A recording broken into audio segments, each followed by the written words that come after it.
रात जाकर बोलान सा तुझी मर्जी है तो घर में सब गुंगा हो जे इए मुझी मर्जी आवे ना तो तू गुंगी हो जी भले तो खेता ला रखे तुझे तो वात में वाई कोने यार ठहरो बात डाड़ तो कहे ना खराब अम्मा ओ मां अम्मा ए हिकड़ो तो हनन माची फाथी है न फट अम्मा नो मस्त आयो मुखे भी बुधाई आ कपड़ा दिस छा अच्छा है चाची नथी सोनी गाला के का मां के बुधायणा वा अरे तू हल्दी ठोक लवा अज त हिनखे मां हिकड़ो कुट को कढा पी त सही फाड़ी दो बारन जा मथा फाड़ी दो अरे बस तो खे हिकड़ो कुट को कढण मां जो याद कंदी है तोबा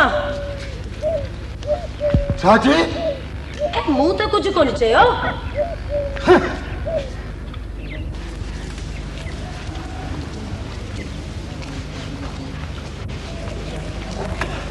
अस्सलाम वालेकुम अच्छा अब आप ठीक है बाबा खुश हैं शंग वाला सब खैर भला यो लौंग को कौन थोड़ी सी रे अल्लाह दादा सुबह सवेरे ला के निकली ने वे हाँ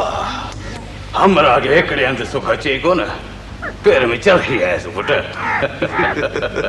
चाचा आवा सामने बेचारी घणी दिलाए हाओ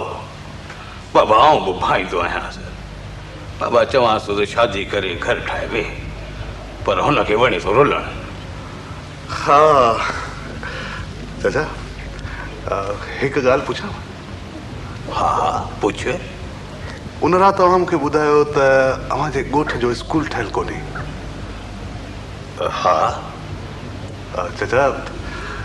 हीअ ओताक अव्हां जी आहे न ओताक अब ही अब का ओताक है ओताक तो वॾे जी थींदी आहे बाबा पर चाचा तॾहिं बि आयो वियो महिमान वड़ो त हिते ई थो रहे न बस बाबा ग़रीबाणो अछो आहे मिसकिन माण्हू आहियां जहिड़ो हाल सो प्रिया नाल चाचा अव्हां खे जेकॾहिं एतिराज़ न हुजे त आउं हिते ॿार पढ़ायां यो अबा तूं सची पची ते रहंदे जा हा चाचा सरकार इन कम लाइ त मूंखे मोकिलियो आहे सरकार त ॿियनि खे मोकिलींदी आहे पर उहे महीने में हिकिड़ो अधु ॾींहुं मुंहुं ॾेखारे हलिया वेंदा आहिनि चाचा इहो त उन्हनि वॾो ॾोह कयो आहे बाबा इन ॾोह जी सवाब जी पाण खे ख़बर कान्हे चाचा चाचा अविश नथा चाहियो त अव्हां जे ॻोठ जा ॿार पढ़नि बाबा पढ़नि भले पढ़नि पर पढ़ी छा कंदा बाबा चाचा इल्म खां सवाइ ऊंद आहे घटि में घटि पढ़ी लिखी उहे जाहिल त कोन रहंदा चइबो त आउं जाहिल आहियां न न न न चाचा मुंहिंजे चवण जो इहो मक़सदु कोन हो ॿियो वरी कहिड़ो मतिलबु आहे जेको ॿ टे अखर पढ़ी वियो सो थियो सुधरियल ऐं जेको न पढ़ियो सो जाहिल मुंहुं वांगुरु ईअं न चाचा चाचा तव्हीं त मुंहिंजा बुज़ुर्ग आहियो सच करे पुछो त अव्हां लाइ मुंहिंजे दिलि में वॾी इज़त आहे तुंहिंजी मर्ज़ी आहे त पोइ भले स्कूल खोल पर ॿारनि खां सवाइ स्कूल हलंदो कीअं बाबा चाचा ही हेतिरा सारा ॿार जो ॻोठ में आहिनि तुंहिंजो छा ख़्यालु आहे ॿार आहिनि वांदा जो ईंदा हे ॿार त ठहियो पर ॿारनि जा माइट राज़ी कोन थींदा चाचा चाचा अव्हां जी मदद हूंदी त उन्हनि जे माइटनि खे बि राज़ी करे वठंदासीं चङो भला हाणे आउं हलां थो जेकॾहिं वेही थकिजी पई त ॿाहिरां वड़की अचिजे ठीकु आहे चाचा चङो बाबा चलो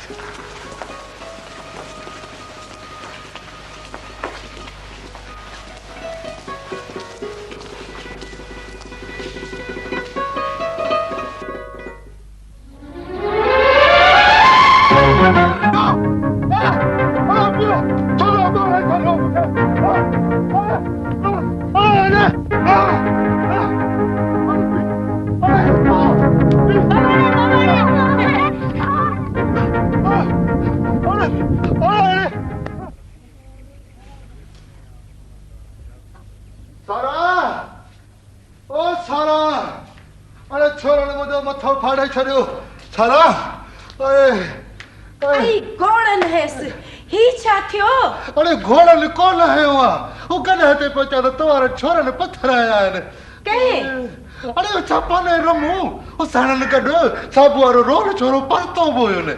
हाय हाय शफ़न ऐं रमू चरिया थिया आहिनि छा जो पीउ खे पथर हणी रत मां ॻाढ़ो करे छॾियो अरे चरिया हो कोन थिया आहिनि वो मूंखे चरियो सम्झी पथर आया अथऊं छिता थिया आहिनि छोरा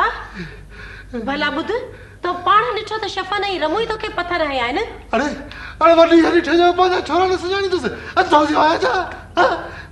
ए अल्लाह जे मता न हुन छोरे परते पथर हयो हुजे हणो ॻन ते रखो पंहिंजनि ते कख अचनि त घर में लट ताईं अगरि बथो न भॻवान त मुंहिंजो नालो मोलू डाए मुंहिंजो नालो ए हा ठहियो बचड़नि जा मथा तो वञे लठ सां अपा की को पथर ज़रिए अची लॻी अथसि त मुड़सालू वेलूर पियो वञे अॼु पथर हया अथनि सुभाणे कुहाड़ियूं हणंदा पोइ तुंहिंजे हियां ठरंदो ख़ैर कहिड़ियूं पियो ॻाल्हियूं करी मथे में धक लॻो आहे त मग़ज़ ख़राब थी